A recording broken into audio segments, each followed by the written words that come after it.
One summer afternoon, wandering in the woods near your home, and suddenly, the world you know disappears. Hours feel like minutes, but when you come back, nothing is the same. Your parents are older, your little brother is now taller than you, and strangers in white coats are waiting with questions you can't answer. This isn't just a sci-fi fantasy, it's the unforgettable premise behind Flight of the Navigator, a film that fused adventure, wonder, and mystery into a story that still echoes decades later. But what most fans don't know is that behind the shiny silver spaceship and wisecracking computer voice, this movie carried a hidden history, one full of rewrites, near disasters, behind-the-scenes chaos, and fascinating what-if scenarios that could have changed the film forever. Here are 20 jaw-dropping facts you've probably never heard. Let's saddle up. Number 1.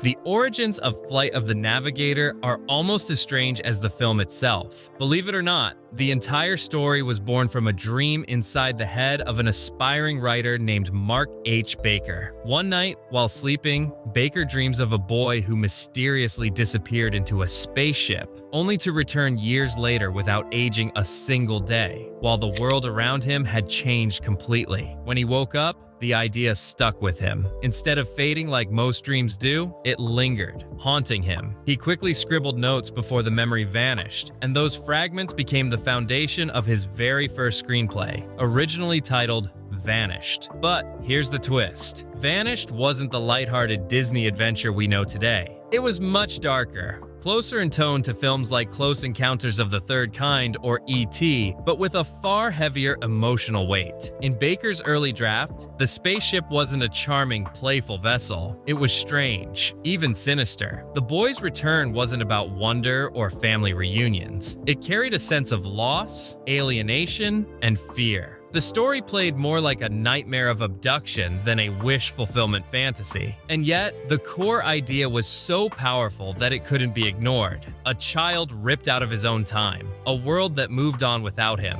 the impossible dream of finding his way back home. That emotional hook, the fear of being forgotten, the hope of returning, was universal. It struck a nerve with anyone who ever felt lost, alone, or out of place. When Disney eventually got involved, they reshaped Baker's dark vision into something brighter, more hopeful, and more family-friendly. But the DNA of that original dream remained at the heart of the film. What started as one man's strange midnight vision would go on to become one of Disney's boldest sci-fi experiments of the 1980s. 2.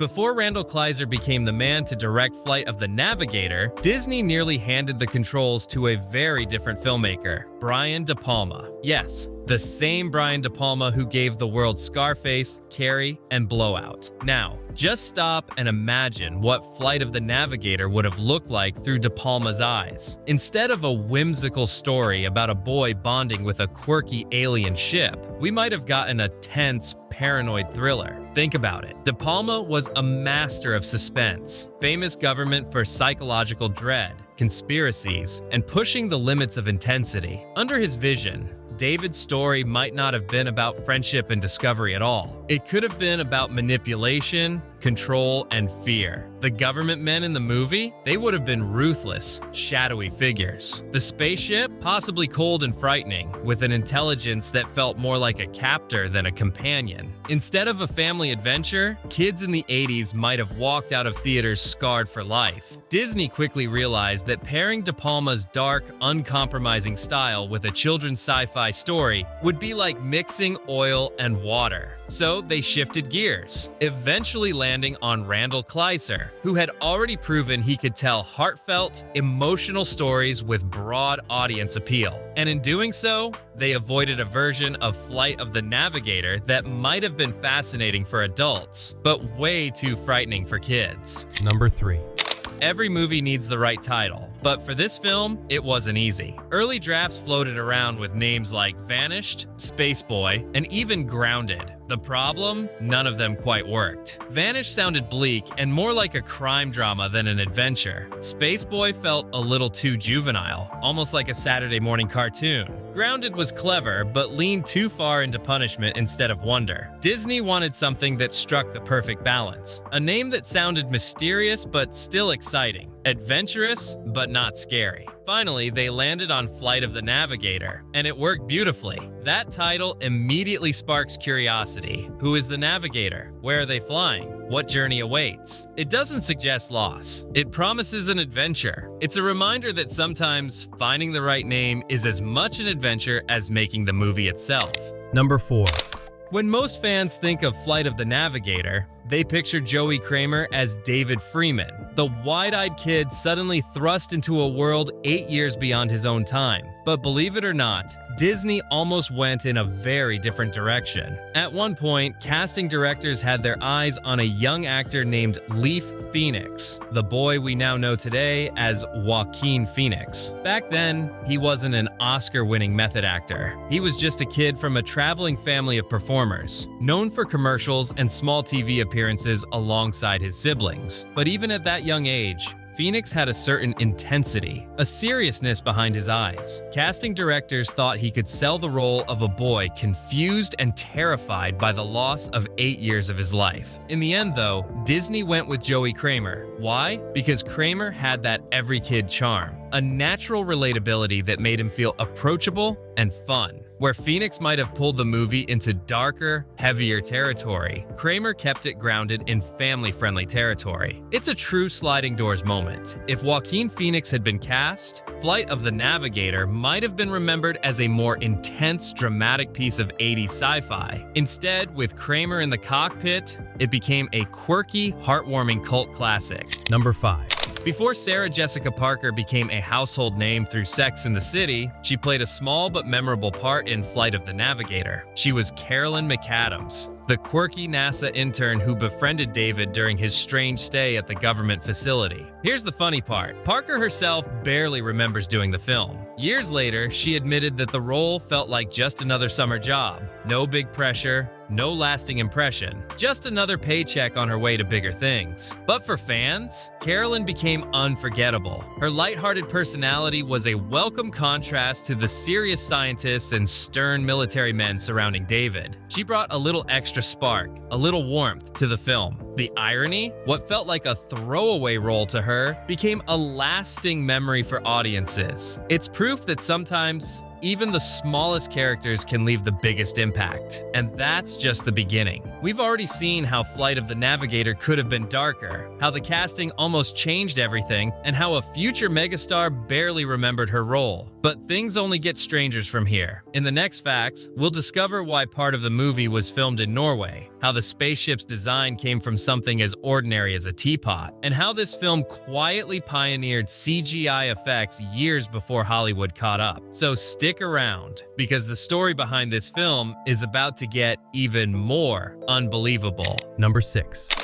When you think of Disney productions in the 1980s, you probably picture sound stages in Los Angeles, or maybe sunny Orlando. But parts of Flight of the Navigator were filmed somewhere very unexpected, Norway. Specifically, some of the movie's most scenic landscapes came from Fort Lauderdale's Norwegian Twin City deal. At the time, Fort Lauderdale had a strong cultural partnership with parts of Norway, and Disney leaned into that connection to film certain outdoor sequences overseas. It was unusual, to say the least. Hollywood rarely flew entire crews halfway across the globe just to shoot landscapes. But Norway provided a fresh, untouched beauty that helped the movie feel more otherworldly. Those forest backdrops weren't just trees. They were part of the atmosphere, giving the film an exotic, dreamlike vibe that American backdrops simply couldn't match. For Norwegian fans, this was a point of pride. Their local landscapes immortalized in a major Disney sci-fi production. For the rest of the world, it added an extra layer of magic, even if most viewers never realized they were watching it Norway. Number 7. The spaceship, shiny, sleek, and reflective, was one of the most unforgettable designs in 80s sci-fi. But the surprising inspiration behind it? Something you probably have in your kitchen, a teapot. Designer Roger Christian, who had previously worked on Star Wars, wanted the ship to look simple, yet futuristic, something both alien and oddly familiar. One day, while brainstorming, he spotted a teapot with a perfectly smooth rounded lid. That shape, he realized, could serve as the basis for the ship's curved, seamless body. Of course, the final design wasn't just a teapot blown up to spaceship size. It was refined, polished, and given that iconic liquid metal shine. But the starting point was shockingly mundane. It's a reminder of how inspiration for movie magic can come from the simplest everyday objects. One glance at a teapot, and suddenly, a generation had its vision of what an alien craft could look like. Number 8. When people talk about groundbreaking CGI, they usually mention Jurassic Park in the 90s or Tron in the early 80s. But Flight of the Navigator deserves a spot on that list too, because it quietly pushed visual effects forward in a way most audiences didn't realize. The film used computer-generated imagery to create the spaceship's morphing effect, that seamless transformation where the craft changes shape as it prepares for flight. Remember, this was 1986. CGI wasn't mainstream. In fact, it was so new that most Hollywood films still relied entirely on models and matte paintings. To pull this off, Disney partnered with Omnibus Computer Animation, a cutting-edge visual effects studio at the time. This was the first time Disney ever used CGI for a major live-action sequence. It set the stage for later digital effects we now take for granted. For kids watching in the 80s, it was jaw-dropping. For today's viewers, it might seem simple, but back then, it was nothing short of science fiction becoming reality. Number 9. While the ship itself was a marvel of visual effects, not everything in Flight of the Navigator came from computers. In fact, a lot of the alien passengers inside the craft were brought to life with classic puppetry. Remember the little alien creatures David discovers on board? Those weren't CGI. They were designed and puppeteered by real artists, giving them that tangible, slightly clunky 80s charm that CGI still struggles to replicate. One creature, in particular, the tiny bat-like alien nicknamed Puckmarin, was a fan favorite. It was small, harmless, and almost cute in a mischievous way. The combination of puppetry and animatronics gave it personality, making it more than just a background detail. This blending of cutting-edge CGI with old-school puppetry gave Flight of the Navigator a unique texture. It wasn't just cold digital effects or rubber suits. It was a fusion of both, creating a world that felt both futuristic and tactile. Number 10.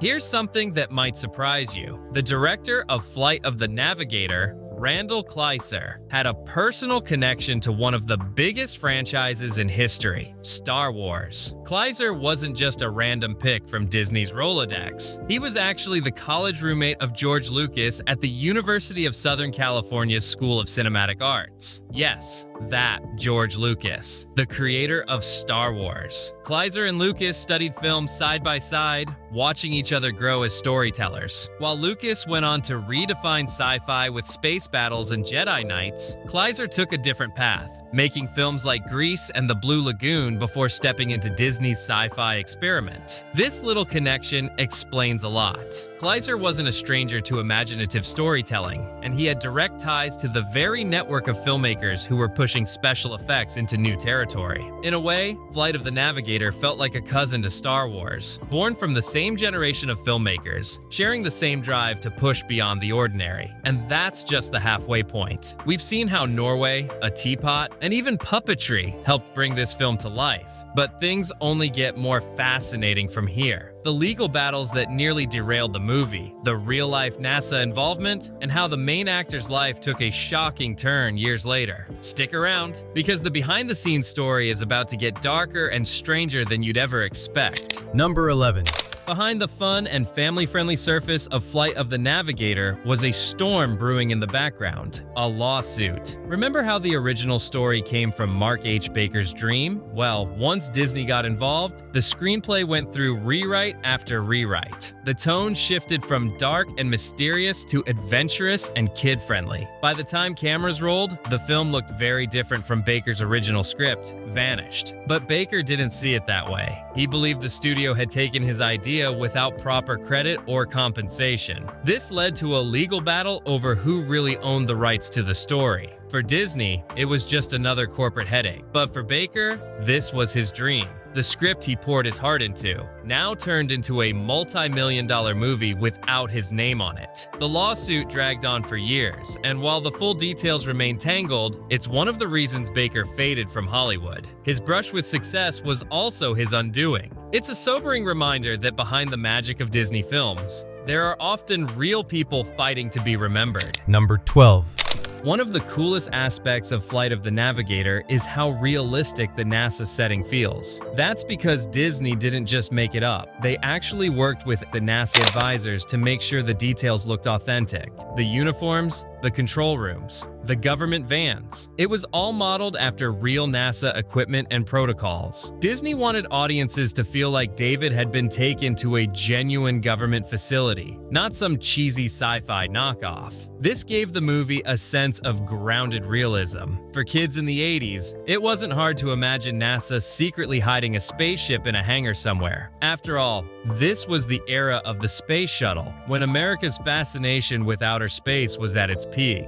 That NASA connection made the film feel eerily plausible, like this story could be happening right under our noses. Number 13. While most 80s movies leaned on orchestral scores or rock anthems, Flight of the Navigator went in a very different direction. Its music was entirely synth-based, created by the legendary composer Alan Silvestri. Yes, the same Alan Silvestri who gave us the soaring themes of Back to the Future, and later, the epic score of The Avengers. But here, he ditched the orchestra completely. Instead, he used a Fairlight CMI synthesizer, which was cutting-edge technology at the time. The result? A soundtrack that felt alien, futuristic, and experimental. It didn't sound like a typical Disney film. It sounded like something beamed in from another world. Today, the score is considered a cult classic, influencing later synth-heavy soundtracks in sci-fi films and shows. Back then, it was another way the movie stood out from the pack, daring to sound as futuristic as it looked. Number 14. One of the most beloved parts of the film is the spaceship's AI, Max. At first, Max is cold, robotic, and distant, but as he interacts with David, he starts to loosen up, eventually becoming playful, goofy, and downright hilarious. The man behind that voice? Paul Reubens, better known to the world as Pee Wee Herman. Here's the funny twist. Reubens didn't even want his real name in the credits. Instead, he was listed as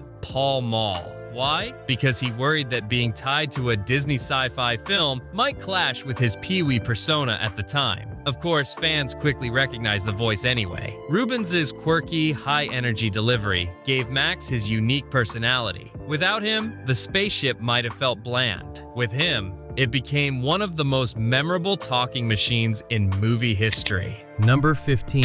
When Flight of the Navigator was released in 1986, Disney was in a strange place financially. The company was trying to reinvent itself after years of underwhelming live-action films. Movies like The Black Cauldron had been expensive flops, and executives were desperate for something fresh that would appeal to modern audiences. Flight of the Navigator was part of that gamble. It wasn't a guaranteed hit. In fact, Disney was so unsure about the film that they partnered with an outside company, PSO Productions, to share the risk. The strategy worked.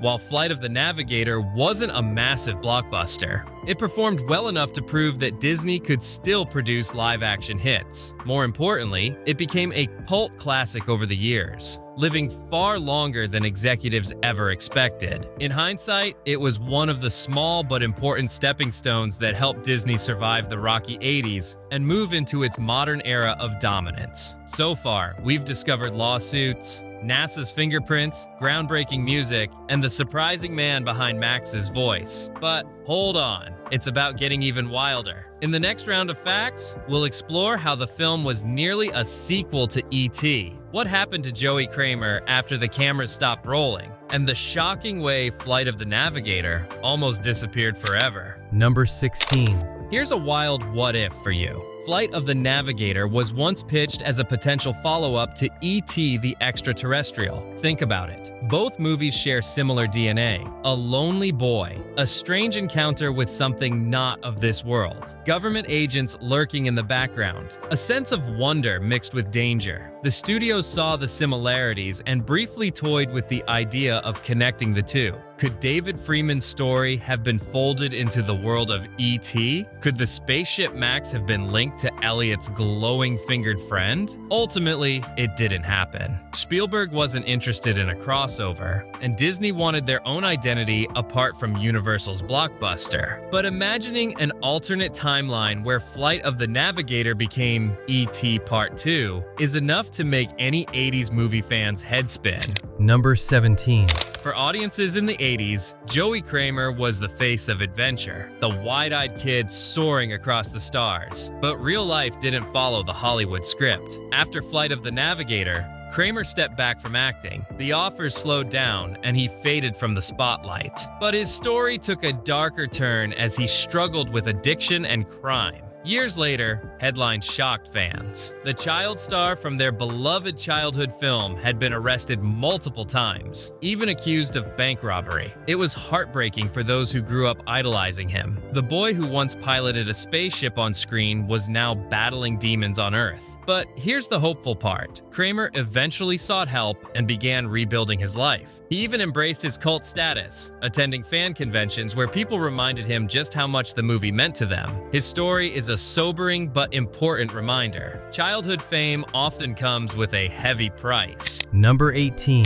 Here's some irony for you. Just as David vanished in the story, the film itself almost disappeared into obscurity. After its theatrical run, Flight of the Navigator had a modest following, but it didn't get the same marketing push as Disney's animated classics. For years, it was hard to find on VHS, and even when DVD-S came along, it wasn't widely distributed. For a while, it looked like the movie might fade away completely, remembered only by nostalgic 80s kids. But the internet changed everything. As fan communities grew, people started trading memories, clips, and eventually digital copies. Slowly, the cult following reignited, keeping the movie alive long enough for streaming platforms to finally give it a second life. Today, Flight of the Navigator is easier to watch than ever, and that's the only reason new generations continue to discover it. Number 19.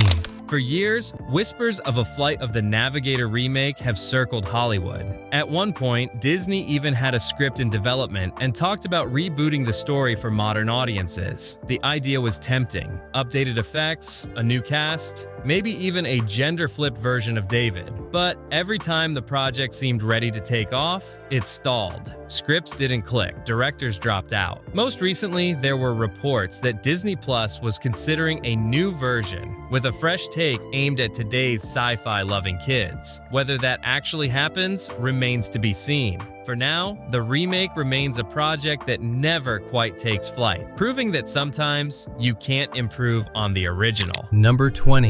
When it first hit theaters, Flight of the Navigator wasn't a massive box office smash. It made its money back, but it didn't dominate headlines. But here's the thing about cult classics. They don't need opening weekend fireworks. They grow slowly, over time, fueled by nostalgia and word of mouth. That's exactly what happened here. Kids who saw the movie in the 80s carried it in their hearts. They showed it to their own kids. Fans kept it alive online, sharing theories, trivia, and memories. And that's why today, Flight of the Navigator is considered one of the defining sci-fi family films of its era. It may not have been the biggest hit, but it earned something far more lasting: loyalty. Bonus.